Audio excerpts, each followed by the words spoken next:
I want to pivot to Syria for a bit. I've been getting various opinions on what is taking place on the ground in Syria. You mentioned that Israel is taking more territory as we speak. This was a speech by Al-Jalani, or Al-Shara, as he is calling himself at this point. And he effectively is saying, I want to thank the Bedouins for beheading. He's not using the term beheading, I'm using the term beheading. There we are. I want to thank you for beheading the Druze. I want to thank you for killing them because they were attacking other people in the area. So thanks for that. I'm being facetious, but I'm not being facetious. I mean, the speech is effectively a thank you.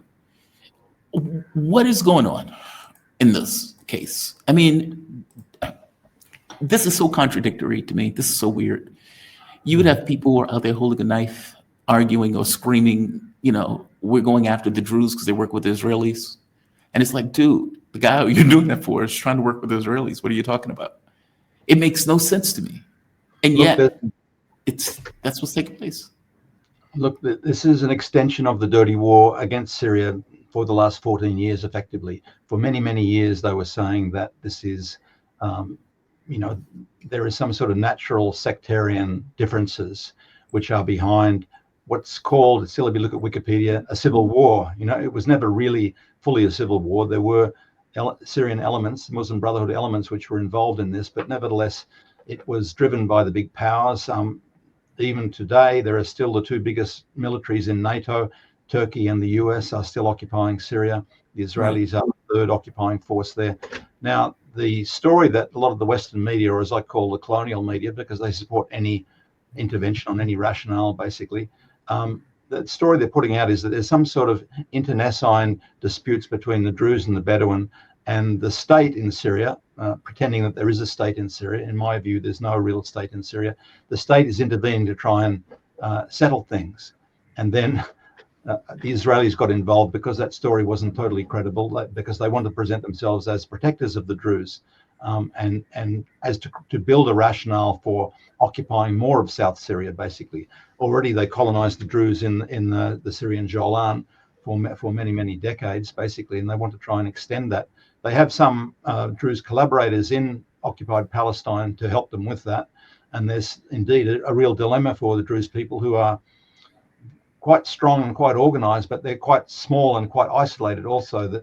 But if they're faced with the question of being massacred by these Al-Qaeda groups, which have been doing it, by the way, for many, many years, you know, there were big massacres of Druze people in Idlib, in Hama, in other parts of Syria during the long proxy war. If it's a choice between that and Israeli protection, many of the Druze people are thinking, well, maybe we'll be colonized. You know, we don't want to be colonized. They're very fiercely independent people. They prefer autonomy. They were happy they could deal with the pluralism when there was a pluralist state in Syria, the Assad government, which is looking better and better as the crimes of the Jolani regime keep going on. But they could survive with and accept a pluralist state, but they can't accept these sectarian attacks, basically. And they now, in the current circumstances, they've actually effectively defended themselves. But the Jolani regime was organizing these groups to the extent that there were Arab tribes and Bedouin people involved. They were organized and paid by the Jolani regime, which is financed by Qatar and by Turkey, basically. So this was an attack by the regime in Damascus. It's not a real state. They weren't protecting anyone. They weren't mediating between two warring groups. It was them.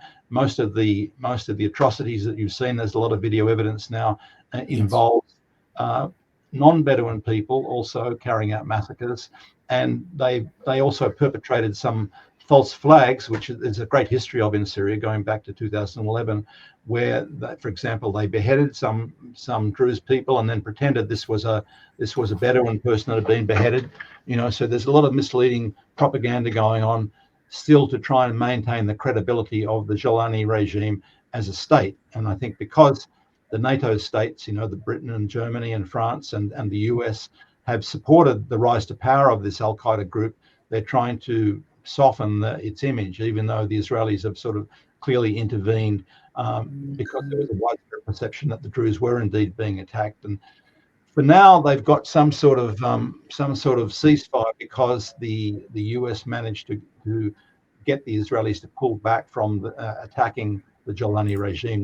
They carried out some bombing on Damascus on some of the convoys, but that's settled for now. And the Druze are saying, well, okay, we've resisted them. We've successfully resisted them in these circumstances, but their future is very uncertain because it's the Jolani regime. Remember the first massacres they committed against minorities, and they hate the minorities. They really hate the minorities because they see them, the Alawis, the Christians, the Druze, some of the other smaller minorities, as being a rationale for the previous regime. Basically, the Ba'athist regime was quite overtly pluralist, and inclusive.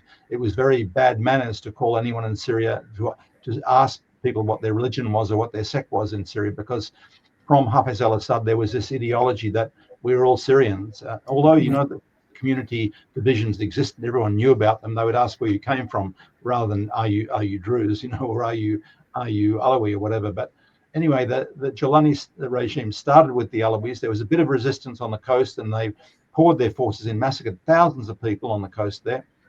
Then just last month also, there was a suicide bombing on a Christian church in southeast Damascus, and there were attacks on Druze people who also live in parts of southeast Damascus, around Jaramana and so on, and then on the road down south to Swaida, and now this more recent large-scale attack on Swaida, basically. But they haven't penetrated, they haven't occupied Swaida, but the Druze people are really alarmed now, and there's been hundreds of deaths as a result of that. But the Western media is giving a very distorted view, saying this is some sort of sectarian battle going on between the Bedouins, between the Druze, and the Jolani regime is intervening to try and stabilize things. That's very misleading. Yeah, you've nailed it. That's exactly the way they're trying to present it, with the Israelis coming in to protect the Druze. I mean, we saw, I think it was last week. Where's the video? Right here. Last week we saw this. And this was supposed to be indicative of the Israelis coming in to save the Druze community. And you think to yourself, okay, well, if it's really the government that's supposed to be protecting the Druze, then why is Israel bombing the governmental building? I mean, this is effectively the presidential palace and the defense ministry. Yeah. I mean, that's astonishing. Just out the blue. I mean, what is Israel's role in this? Is the objective just to steal more territory in the south? Because one of the things that Israel told the Jolani government, don't go south of Damascus, move your troops. And Jolani moved his dogs back up north into Damascus. And you think to yourself, okay, well, if a foreign state can tell you to move your military, quote unquote, basically your band of terrorist dogs back to Damascus, then you don't have control of your state. And you have to think to yourself, what is HTS and these, 120 odd number of people, groups with different ideologies, what are they thinking when Israel can give edicts to supposedly the leader of the caliphate? It's a bit weird. Or am I getting this wrong?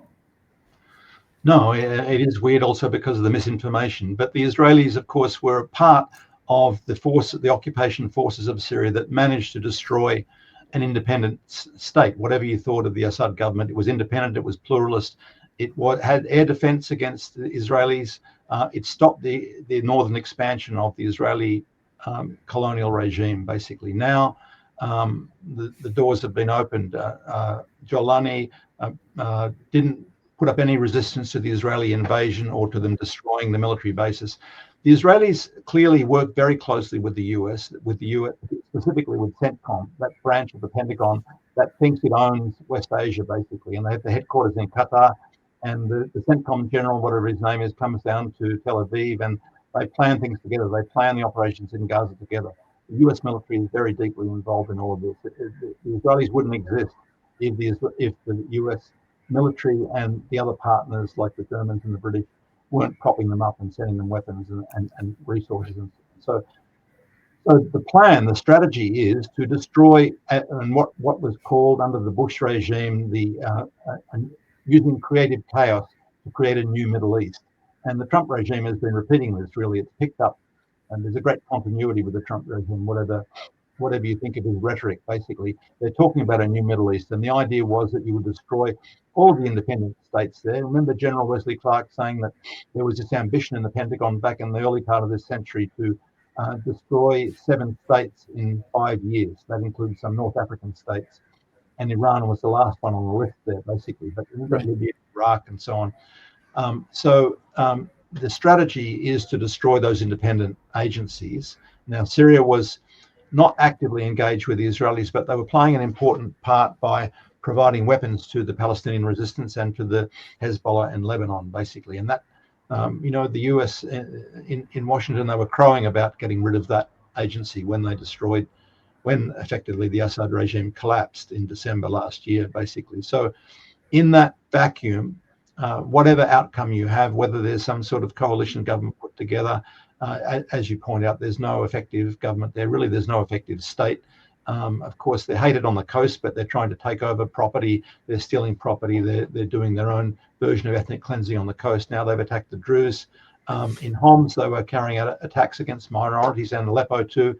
A friend of mine in the north east part in Kamishli said that the Kurdish group, which is supported by the US, is still there. There isn't really any agreement between HTS and them. So various parts of Syria are not being controlled by Jilani. And in some respects, that was his job. His job was not to set up some sort of credible regime. His job was to destroy the Assad regime. And he's carried out his work there. And some people think, well, the US can get rid of him now there, But the question is, and I don't know the answer to this, would the US be happy? Would those that helped collapse the Syrian state be happy with a Libyan situation where there's ongoing conflict, internal conflict for years and years?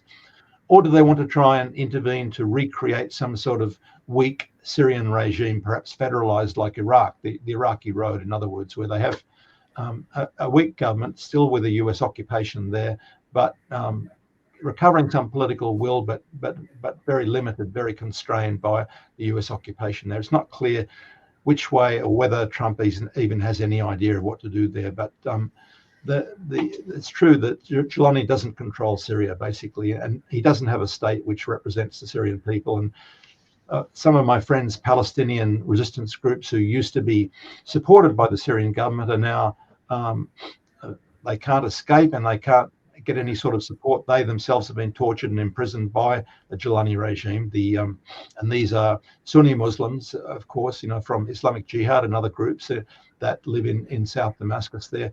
They don't think there's any capacity for this Jilani to create any sort of stable nation state there, basically.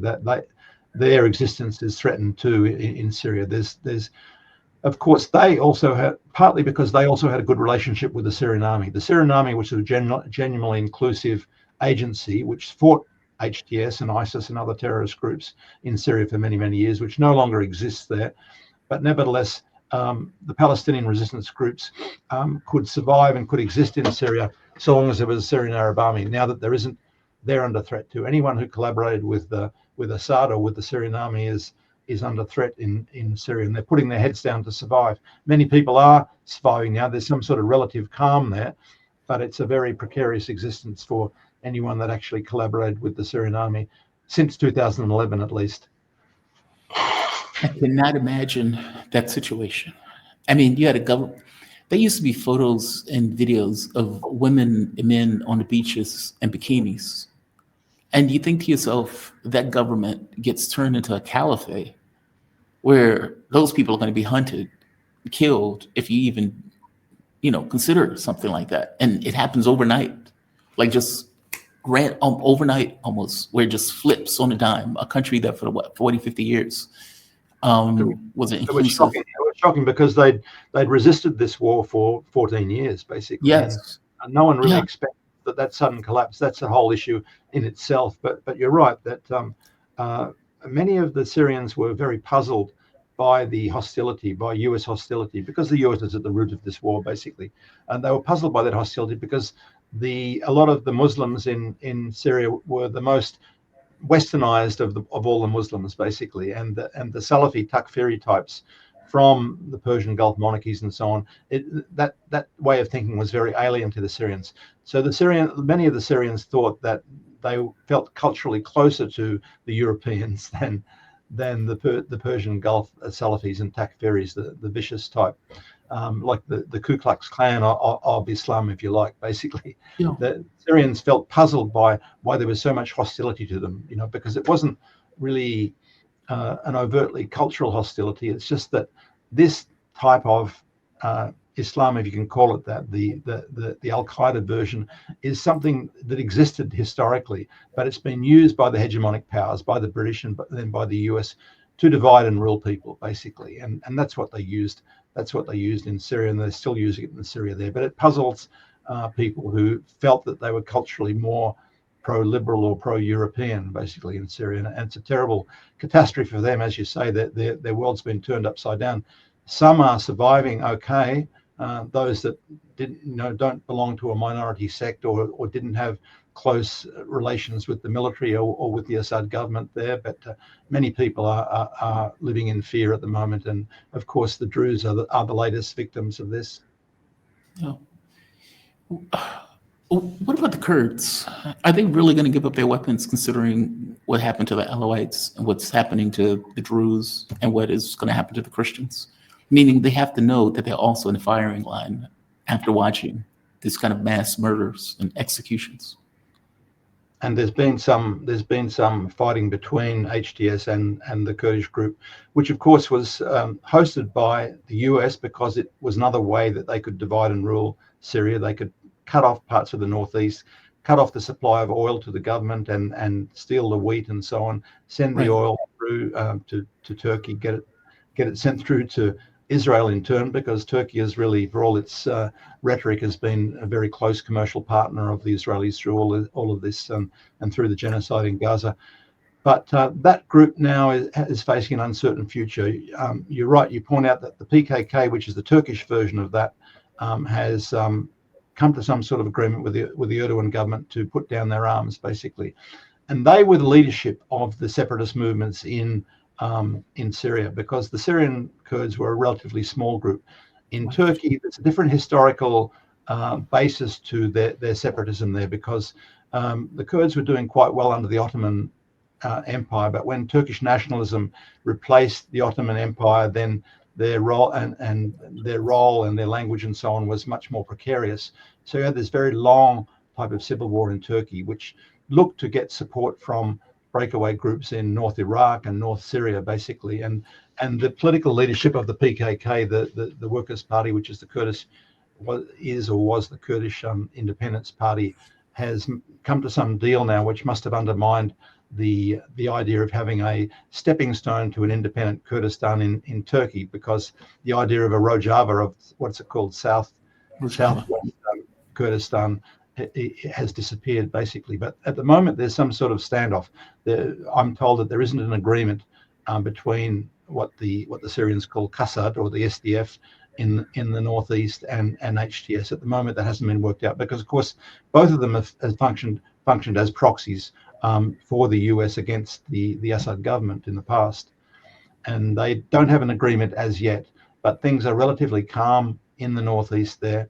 There's still a US occupation in the northeast there, and it's rather uncertain their future. But the idea of them being a stepping stone for an independent Kurdistan in Turkey seems to have gone too. There is in Iraq, of course, Iraq, which was federalized by the US occupation many years ago. There is a federal system now there with a Kurdish-controlled northern part there. Also occupied by Mossad, also uses a base against Iran there, because the US will use every surrounding group around Iran to try and harass and divide Iran. They'd like to do to Iran, of course, what they've been doing to Syria. Wow. One last question on this front. Is the entire point, I got to be honest with you, I was somewhat shocked that they allowed a caliphate to be created in Syria at all. And I thought, okay, well, maybe this is just a way for them to create chaos where Israel can take more territory. Is the entire point for them to commit this ethnic cleansing? Like, meaning the moment that you put somebody like Jelani in, you know exactly what Jelani is going to do. And the entire point of it is to destroy any notion of Syrian independence by going after the groups that would allow Syria to be independent. Yeah, and there's some conflict now between Turkey, for example, and Israel about the control of Syria.